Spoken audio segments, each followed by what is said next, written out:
This is the Smash Beer Late Stocks crown jewel of Arla competition, here for race 2 of 17, the Karl Siphoning Hoses 100 at the North Carolina Speedway. The pole winner was the number 11, driven by Neji Hyuga. Qualifying on Hyuga's outside was his teammate, the 32 of Kakashi Hatake, who led the series in second place finishes last year. We had 3 drivers making their official Arla starts today. Former GRL driver Greg Stanton in the 52, Elizabeth Cargill-Smith in the 60, and another former GRL driver, Will Schwig, in the number 82. Schwig surprised everybody by qualifying in the 6th spot. Caution 1 flew on the very first lap. Jason Bates, who won the qualifying race, gets into the back of Mario Franchetti, sending him into the wall and creating a huge Talladega-esque pileup. I see Cody Richards in there, Ricky Navarro, Chris Johans, possibly Justin Parker. Let's take another look at this. The 51 bounces into the 08 of Kevin Colley. The 08 hits him back. There goes defending champion Kurt Walker. I see the 60, the 13. Amazingly, there was very minimal damage done. No one had to drop out of the race or even go behind the wall. Hyuga continued to lead on the restart, but he was quickly passed by Hatake. Unfortunately, he didn't get the chance to extend his lead because the caution flew again on lap 8. Coming out of turn 2, you're going to see Ryan Baldwell get together with Hamilton Portu, carrying each other into the wall and collecting Ricky Navarro, Greg Stanton, and Aaron Cruz. In the chaos, Jared Anderson and Robert Truex get together and go spinning as well. Hatake and Leslie Riggs were able to break away from the pack on the restart, but on lap 15, you guessed it, the caution came out again. Vinny Enzo and Kevin Colley get together coming out of 2. Colley gets turned into Tristan Roberts and then scoops him onto his roof. Roberts gets hit by the 60, flips again, and then slides down the track. Right here, you're going to see Portu barely get by. Excellent driving on his part. Roberts comes to rest on the apron. Anderson, who is a lap down, held up Riggs on the restart, but only briefly. She was able to break away and start chasing down Hatake. Unfortunately for her, caution 4 flew on lap 22. The 20 of Roger Chalosky gets into the back of Michael White, setting off another multi-car pileup. Manuel Ortiz is involved, Neji Hyuga, Kevin Monroe, Harry Inola, Kurt Walker. I see Matt Pearson on his roof. I also see Cody Richards, Robert Truex, Kevin Colley, Scott Hamilton, and a whole bunch of other people. Let's look at this from the chase cam of Matt Pearson to find out how exactly he ended up on his roof. There's the trouble starting. He dives low and into the 20. Then he gets flipped by the 24 of Aaron Cruz. Luckily, Pearson was able to climb out under his own power.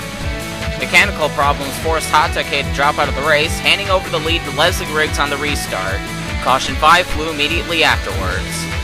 Enzo is the cause of another wreck. This time he gets into the 09 of Harry Inola, spinning him into the inside wall. Inola is able to continue. 1 lap after the restart, Tristan Roberts gets spun by the 07 of Justin Parker. The race would stay green because Roberts didn't come back up onto the track. Another caution flew anyway, but for a different reason.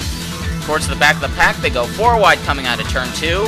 Enzo squeezes Neji Hyuga into the wall, collecting Bob Steffens. They both continue, however. 2004 Series champion Chris Johans restarted second, although he found himself stuck behind the lap cars of Will Schwig and Anthony Griffith, allowing Riggs to distance herself from the rest of the pack. Caution 7 flew on lap 42. Harry Inola is, for some reason, angry at Manuel Ortiz. He tries to spin him into the wall, and then 1 lap later succeeds. Inola and Ortiz would have a rather nasty exchange of words after the race. A few laps after the restart, Kurt Walker and Greg Stanton would get together. Tough break for Walker, he had a top 15 finish going. Stanton was a lap down. On lap 49, caution 8 would fly.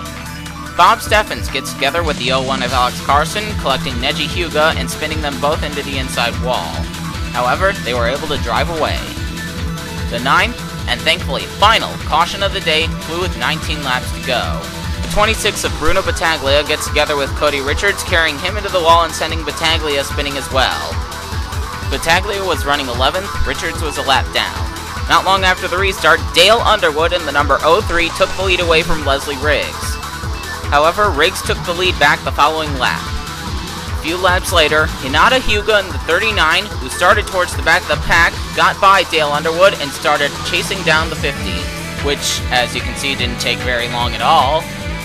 Both Griffith and Schwig were holding them up, but as Riggs got around Schwig, Hyuga got around Griffith and was home free. Hyuga cruised on to her first victory of the season. This marks the very first time in series history that female drivers finished 1-2. Underwood comes home third, his best finish since his 2006 win at Five Flags Speedway. Chris Johans finished fourth, Terry Stewart fifth, former champion Michael White sixth. Seventh was Justin Parker, and Charlie Waters continues to lead the Rookie of the Year standings with his 8th place finish. Ninth was Kevin Monroe, Johans' teammate, and despite all the damage he received, Bob Steffens rounds out the top 10. Now let's look at the top 10 in points. Monroe leads the way right now, Waters is in second. Stewart runs third, just 9 points behind Monroe. Matt Scarano and Dale Underwood are only separated by 1 point, as are Chris Johans and Daytona winner Manuel Ortiz. Hinata Hyuga jumps up to 8th with her victory, and teammates Anthony Griffith and Bob Steffens are tied for 9th. The next race will be the 1-800 Don't Bust Pants 100 at the Indianapolis Motor Speedway. This is CJ, signing off.